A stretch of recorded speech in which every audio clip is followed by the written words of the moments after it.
Come with me, I'll tell a story that you might have heard before. Graphically novel, but the same old trouble. Villains always knocking at the door. Pretty pictures on the page, but nothing ever stays the same. Hello, everyone, and welcome again to Graphically Novel. My name is Josh Wasta, a.k.a. Fallout Gary, and with me, as always, is a pre-bird to my church full of bigots. Ooh.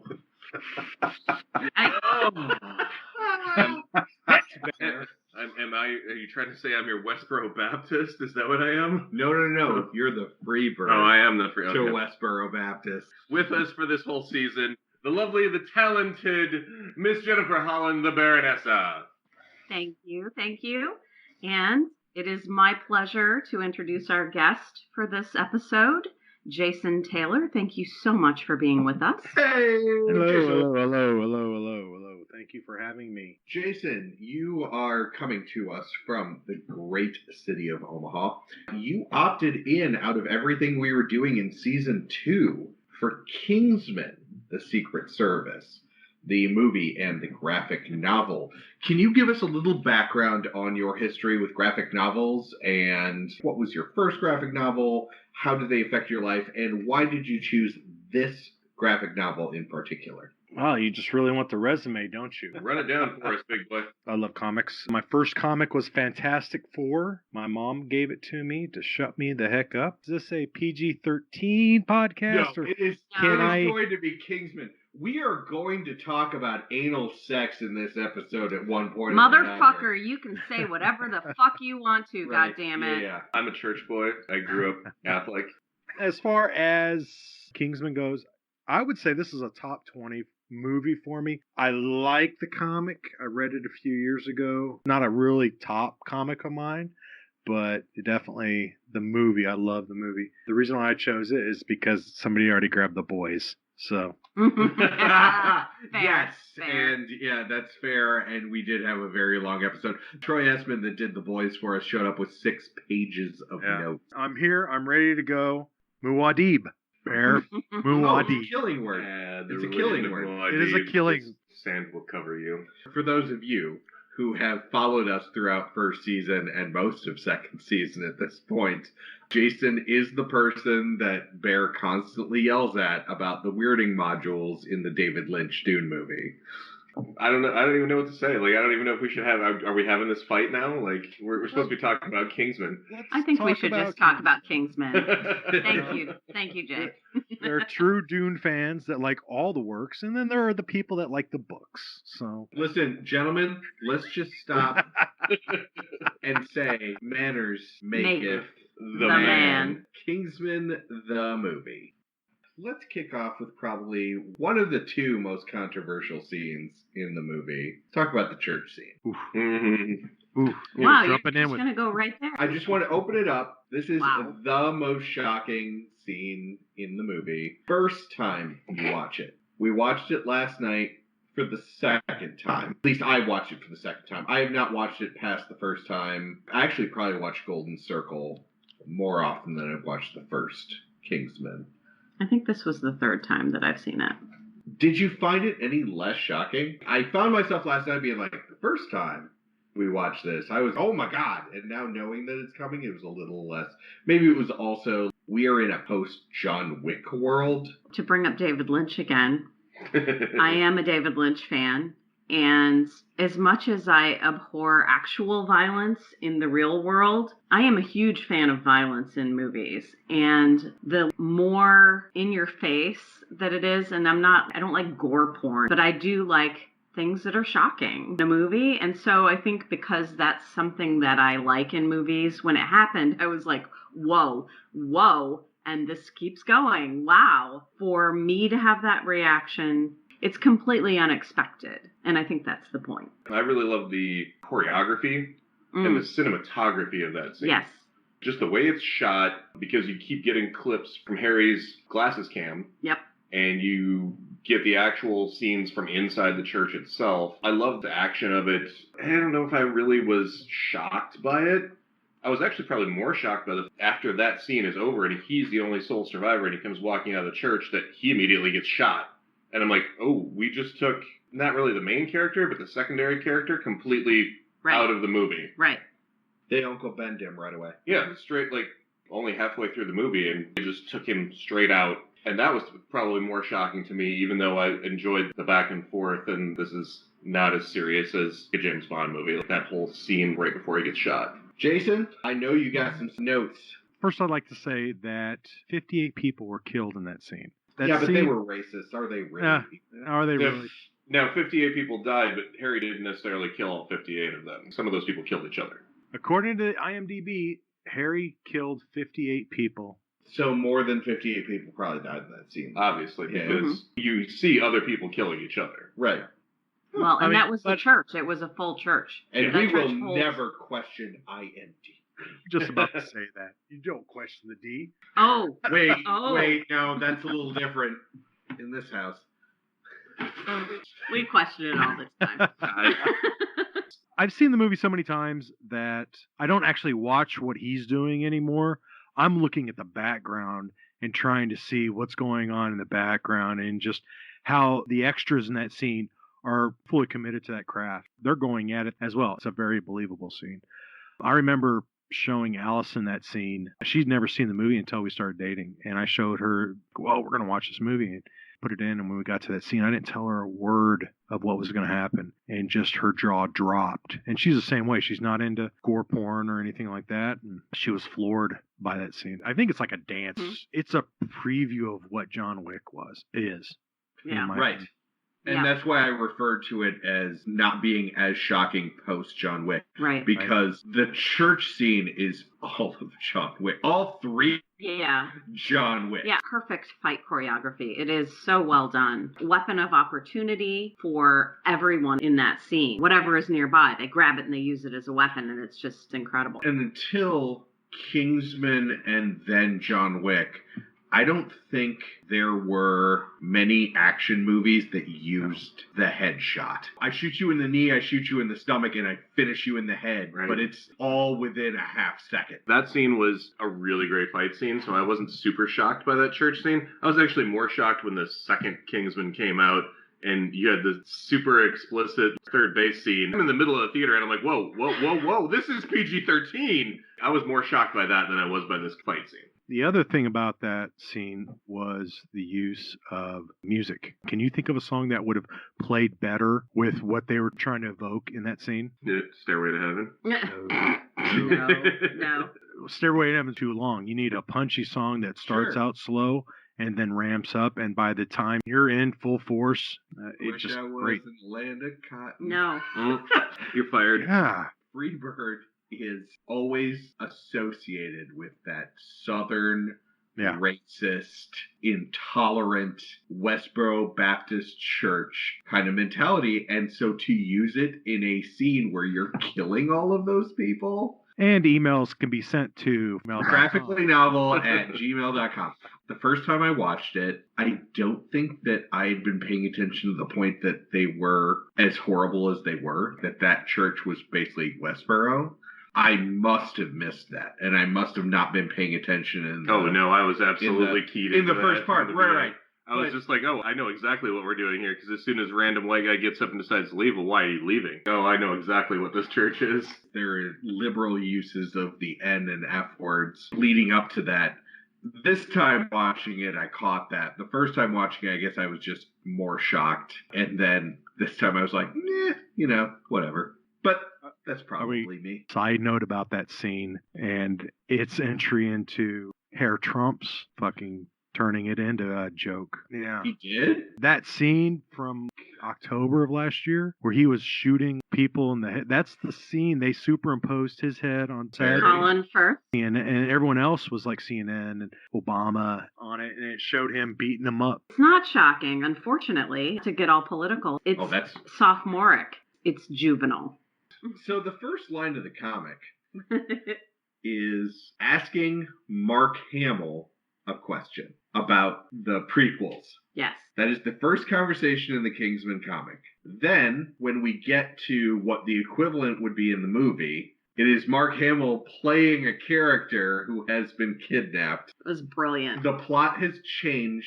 The idea has stayed the same. Without releasing the plot of the comic as opposed, just in case, since our job is to encourage people to read the comic, which do you prefer? I found the comic book plot to be comic booky and fun, and I found the movie plot to be movie plotty and fun. Jay, what you got? The movie was definitely a favorite of mine. The comic book not so much. I do like all the nods in the movie to the comic because Eggsy is not in the comic. Don't remember them ever saying that name. His friends His do. friends. His do. friends? Okay. Yeah, it was only His mentioned friends a couple are the of times. only ones that call him Eggsy. Everyone else calls him Gary. It's exact opposite in this movie. He's Yep. refers to himself as Gary once. Mark Hamill in his cameo, he's playing the doctor, and all the nods to 007 and James Bond, and so many Easter eggs that it kind of sort of missed, and it's definitely there for the fans. I think the fight scene would have been better if that was in the movie, the wedding. As the test instead of the church. If you're going for shock value, either one, but a Westboro Baptist church versus a wedding of 50 couples. I'm with you on that one. If they would have pulled that in, that would have been absolute stunner. I think people would have really freaked out at that. Yeah.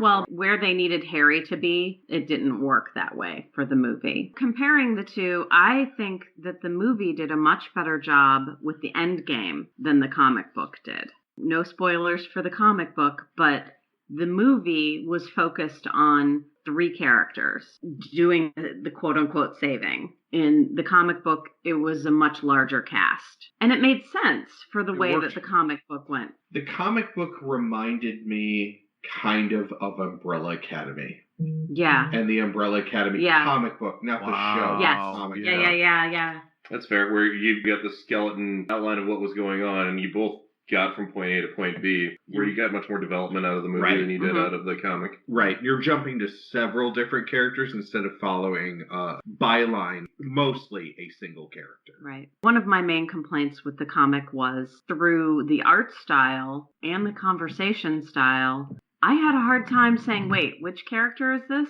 And in the movie, I think they did a really great job of differentiating. They did a very good job of saying, these are these people. In the comic, that is meant to be a point. Because you can tell, minor spoiler, instead of the Harry character, it is Eggsy's Uncle Jack. Yeah. So there's a blood relationship there. Mm-hmm.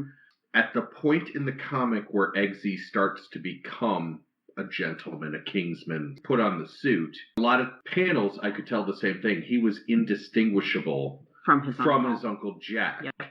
And I think in the comic book, that makes more sense, especially with the familial ties and the idea of eventually taking that role over as he does in the movie. That made a lot more sense. In the movie, I agree. Even when he's in his suit, he still has a little bit of that Eggsy style that differentiates himself. So it's the baseball cap. Can I say another thing? In the comic, the Kingsman character who is the trainer, he reminded me of the crazy doctor guy from Archer. That's Krieger. And then I couldn't take him seriously. Training Officer Rupert Greaves. I will say, now that we've gotten into that, naming them all after the Knights of the Round Table in the movie. Amazing. Wonderful. Especially since Merlin is in it, but outside of it. Right. He is not actually a member of the Round Table. The other thing was, in the movie, the Kingsmen operated outside of government. Yes, they were not in the MI6. Comic, yeah, they were not. They were MI6. They were MI6. Yes. Yep. I really love the idea that they were not attached to a government. Well, because in the movie, Samuel L. Jackson's assistant is like, I've checked with MI6. I've checked with Interpol. I've no checked idea with who these people Beijing. are. Yeah. And they have no idea who these people are. I like that a lot. I do too. So they're this secret society operating outside of governments, which is great for the movie.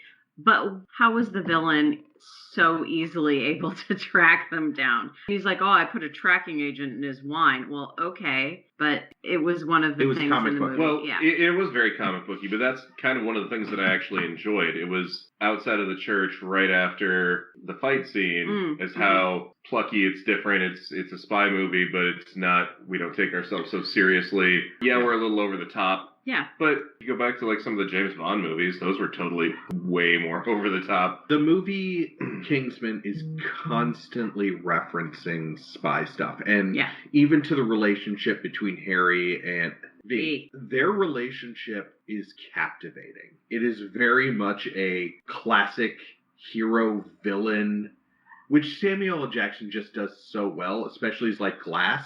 Oh. When you talk about Unbreakable and then Glass, he takes these comic book tropes, which he genuinely loves, which is why he's Nick Fury. Yeah. Because as we said all the way back in our first episode, in the Avengers episode, they wrote Nick Fury to become Samuel L. Jackson. And Samuel L. Jackson said, that's brilliant. I want in. Right. When they made the movie, they made a very good choice in making the villain not a 23-year-old tech genius. Tech genius, but just a jerk. He was like a jerky 23-year-old. In the comic book... He was Steve Jobs. No, he was worse Mark than Zuckerberg. Yeah. Mixed with Steve Jobs. Yeah, a little bit. There were rounded corners in those films. Oh, it was terrible. And so I think they did an excellent job. Also, they got rid of the girlfriend that was just the girlfriend. She was nothing else. She was kind of a pawn in the comic book. Ambrosia. I think they did a really good job in the movie of taking her out, changing Gazelle from a man to a woman who may be interested in Valentine. You just can't tell what their relationship is, and also, I really like that. Also, the addition of she's a double amputee. Yeah. Well, that's Gazelle in the book was too. I just love the name Gazelle. That is an awesome name for this character. Gazelle. For the double amputee, yeah. Villain calls all of his henchmen nicknames that they can't stand, they don't like, and they find demeaning. I think that's amazing. So that was good in the comic. I would have added that into the movie. I think that would have been a fun thing. I don't know. I think that would have detracted from Samuel L. Jackson's character. Though. Yeah. Yeah, his total charisma. The way they had rewritten that character for him, I don't think that would have played out as well. The lisp that he had was not written in to the script. And after the first take with Samuel, he did it and they pulled him aside and was like, what was that? And he goes, every Bond villain has some kind of deformity. And I figured this guy should have something like this. He also said that lisp was his, that he was able to grow out of. I really like that, especially when it gets to the line where he says, y'all talk so funny. Yeah. We've already said in the comic, the mentor for Eggsy is his Uncle Jack. So Uncle Jack is already a member of the Kingsmen and is already in MI6. Harry, in the movie, is someone that worked with Eggsy's dad, who was a Kingsman, and is involved with him at a young age, and then there's a whole storyline there. Which worked better for you? Did you find more of a connection between Eggsy and his uncle being his uncle? No, I don't think so. His uncle worked with his dad. I feel that it worked better in the movie because Harry became that father figure for him. Jack was already in his life and had already greatly disappointed him throughout his life. Eggsy and Jack didn't have a relationship, really, but Eggsy knew who he was. He didn't feel his uncle cared about him. In the movie, Harry was like nobody that he knew, and then all of a sudden he comes into his life and wants to help him. That just felt more organic for that relationship to become as solid as it did. See, I'm on the other side of the fence. I actually think that having Eggsy's Uncle Jack, who has bailed him out multiple times before, finally says, listen, I'm going to give you one more chance. And this one last chance is, I'm going to throw you into being a secret agent. And if we could have put that into the movie instead of the way that the movie went, I think it would have been better personally. Picking up from there. Uncle Jack versus Harry.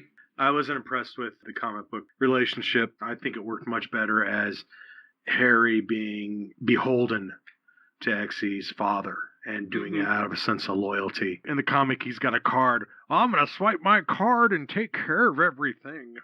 Yeah. Yeah. Well, also in the movie, Eggsy is an excellent student. He just isn't using his potential. Or video game references.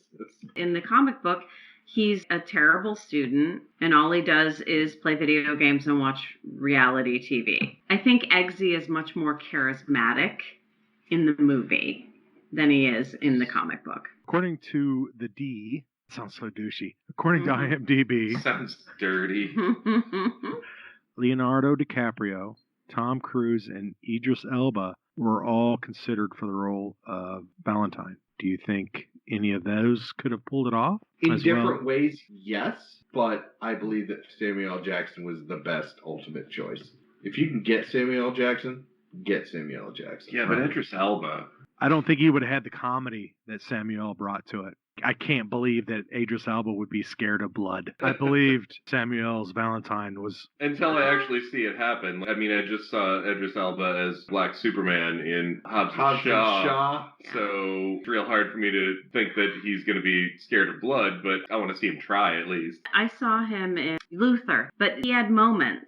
And I think that he could do it. He has been cast in a lot of roles where he is tough and somewhat unfeeling and what have you. Bear, you saw Hobbs and Shaw. You're going to critique my love of... Hey, you know what? The movie? First of all, all what? three of us have seen Hobbs and Shaw and loved it. No, I'm not going to say I loved it. I refuse to actually make that statement on recording. I watched it because I was a 12-pack of beer in and was looking for something different, and the Voodoo account that Josh and I share just happened to have popped up on there. I'm like, oh, well, I like Dwayne Johnson, and I like Jason Statham. I'll watch this even though it's a Fast and Furious movie, which... if I'm going to watch bad movies, I'm going to watch Sharknado, damn it. I live my life a quarter mile at a time. Family. Family. The scene where the princess tells him he can screw her in the butt if he saves the world, that's edited out. I don't know if that's just the version you happen to legally purchase. Yes. I was going to say the version that I own, it's still in there. Yep. The version on Vudu, yeah, still very much in there. Yep. Well, maybe that's the price I pay for living my life a quarter mile at a time. It is true. The movie is rated for the plot keywords are spy, training, female rear nudity, class differences, Which and happens- death of father. Female rear nudity, which happens... 5 seconds. The 5 seconds, Yes. the one time at the very end of the movie. Yes. It is third in plot keywords Yeah. on IMDb. On the D, Jason. The Crow had more boobs than this had butt. It's a little sad. Also, one of the other things I loved about this is the way they made fun of the James Bond franchise. Would you like a drink, sir? Yes, I'd like a gin martini, not vodka, stirred for 10 seconds while looking at a bottle of unopened vermouth. I mean, come on, that's such a dig at the whole... Oh, yeah. Yeah, it is. That is a correct martini. Well, As my president, Bartlett, said in The West Wing, Ugh. James Bond is ordering a watered-down martini and being snooty about it. yes, that's true. Maybe because he wants to keep a clear head. That's all I got to say about it. Because I like... Well, I'm not even going to... You can't... You don't like vodka, first. I don't like vodka, no. But I was going to say I do appreciate, on occasion, a bruised Manhattan. That's a bruised Manhattan, though. That's not Which a is martini. shaken. It's not a martini, then. Still a martini. It's a Manhattan. Don't sit there and shake your head. People can't see that. A Manhattan is served in a martini glass. And did you guys catch the reference to Get Smart? Oh, yeah, that Yeah. our shoes used to have fun. Yes, Right. I used to. If you didn't know... All the spy movie references are amazing. Maxwell Smart. Easily, for me, a top 20 movie. I wish Golden Circle was as good. And hopefully the prequel that's coming out will be just as Well, good. see, I liked Golden Circle. I found Golden Circle fun. I thought Golden Circle epitomized all of the Bond sequel movies, lumped them all into one. Yeah. Because it had everything. It had the car, it had the compound blowing up, it had... Channing Tatum. It had betrayal, it had my Elton Gambit John, forever. it had robot dogs. Jay, you may have the Czech version of the movie because it says the Czech version has the church scene removed and the princess anal sex scene edited. The church scene was in, but... Oh, okay. The famous scene with the princess at the end is intact, but zooms in on the blanket on the left to be more harmless, and thus her bare bottom is not shown. That was probably it, but they edited, or they put the church scene back in. Church scene back in, yeah. That's definitely an American thing. Oh, put the church scene back in. I like that. Matthew Vaughn withdrew from directing X-Men Days of Future Past to direct this. Well, that's unfortunate. Yeah, if it would have been Apocalypse, it would have been fun. Apocalypse was horrible. And are you about to defend it? No, we were about to rip it a new hole. No, he was saying it would make more sense. I was saying Days of Future Past was better than Apocalypse. Yes. Speaking of X-Men movies, Bear gets to do Dark Phoenix soon. And in all ways. That was the one that I forgot when I was talking to Alex earlier. We were trying to figure out what we had left to do for season 2, and I had completely forgotten about Dark Phoenix for good reason, because I hate it. I just remembered something that I wanted to bring up about the movie. So I loved that when they showed the devices that had been implanted in the rich people's heads, that it just was the 1910 overture and fireworks. Right? Instead of showing like the graphic, like scanners. Yes. There was no gore porn. It was literally it was just like it was fireworks. Yeah, it was fireworks on the screen. Purples, blues, I thought it yellows. was great. It wasn't a big spray of blood. Way to get around possible NC-17. It was rated R. But NC-17 is a movie killer. NC-17 is above R. Is it? Yeah. Oh, sorry. What do you do? I don't know. It doesn't affect me. I don't know. I don't That's care. your privilege showing. Tarantino with Kill Bill changed that one scene with the Hero 88. No idea. It's a horrible movie.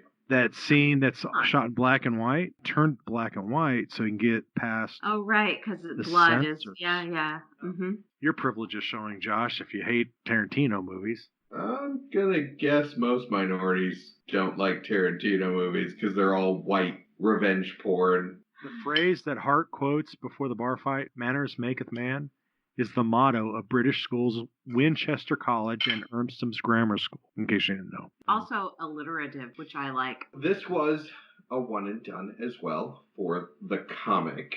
I kind of hope they keep going with the movies. I honestly have liked both of them so far. I like the fact that they are very Bond-esque with Easter eggs without being as serious as a Bond movie. Yep, I agree. Well, I mean, they are doing this Okay, so my last question. The JBs that are mentioned in the movie. I'm sorry, what? The JBs that are mentioned in the movie are James Bond, Jason Bourne, Jack Bauer. The first time I was introduced to the concept of there being 3 JBs was the video game Alpha Protocol, which is a lost classic and a wonderful game, but you could set up your character to be more charismatic social, like James Bond, more physical, tactical, like Jason Bourne, kind of a combination of the two, like Jack Bauer. Which of the 3 do you find yourself more as? Jack Bauer Power Hour, baby. You're Jack Bauer all the way? Jack Bauer Power Hour. I find myself more James Bond. Yeah, I can see that. I like my spy to be charismatic and smooth. Oh, I thought you were saying, how do you think of yourself of those 3? God, no. I'm the guy that's collected all the information that dies at the drop. Yeah, I totally thought that this is what we were talking about. Is like, how do you see yourself? What is your preference? What is your preference in a spy? Honestly, I loved the Bourne series. Yeah, me too. I really did. Yeah, I did too. And I think it was more, I can't believe I'm going to say, but it seemed more realistic to me. Because I think it's just because you start out with somebody that just got burned. Right. Like, well, and they don't necessarily have the social skills. They're just trying to figure it out. The actual people skills? Yeah, and muscle memory is taking over. Yeah. They're just doing stuff. This is all just based off of training. Yeah. I will say, if you're going off of the Jason Bourne idea, I'll go with Burn Notice. So I totally forgot about that because I do love me some yogurt. Well, that's not one of the 3 JBs, because it's Michael. Seriously, I started eating yogurt because of Burn Notice. That's fantastic. I'm like, gotta be a thing, and I just went out and got also Bruce Campbell. Bruce Campbell. Bruce Campbell. I mean, I get the Jack Bauer. I had totally forgotten about that. It was so much more like real world because he's counterterrorism. He's using so much more real world stuff.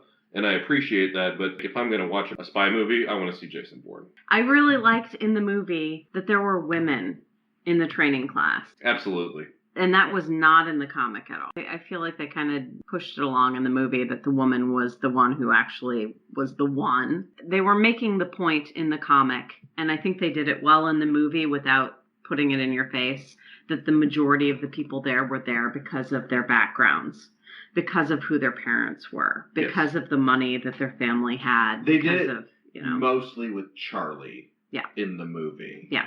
Like, the others were privileged brats, but it really was just kind of focused in on one character. Right. Once again, thanks for having me on. I can't wait to see what you offer up for season 3. I want to have you back because I've been following Brian Herbert on Facebook, and apparently there's supposed to be some comic/graphic novels coming out for Dune, and then we'll have a movie too. We're going to get into this. I don't even know if we're even I don't even know if we needed need Josh and Jen here. I don't know if we're needed for this. I just feel like... Invite Allison on for that then, too. We can have this fight 5 ways. Oh, we can have this fight 2 ways. It doesn't need to be a fight. No, y'all can just have your 3-way. Oh. 1, 2, 3. But follow me on Twitch TV at twitch.tv/OldPunkRockr. That's OldPunkRockr. And you can also follow me on Twitter at the same. Thank you for having me on, guys. Absolutely, man. Glad to have you. Our next episode will be Swamp Thing, which we have we have mixed feelings much about to say about so many mixed feelings about Swamp Thing. Take it away, Vandello.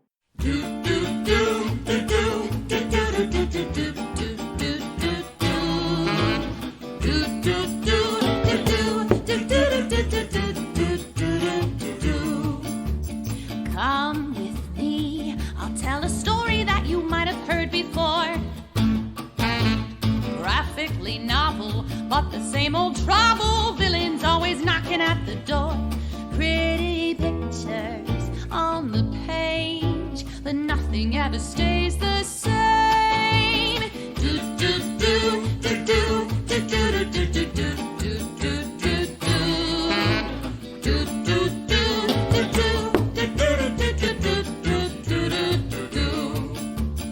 Come at me, I'll show you something you ain't never seen before. Right or wrong, or can't we all just get along? My mask is no different than yours. Pretty pictures on the screen, but nothing's ever as it seems.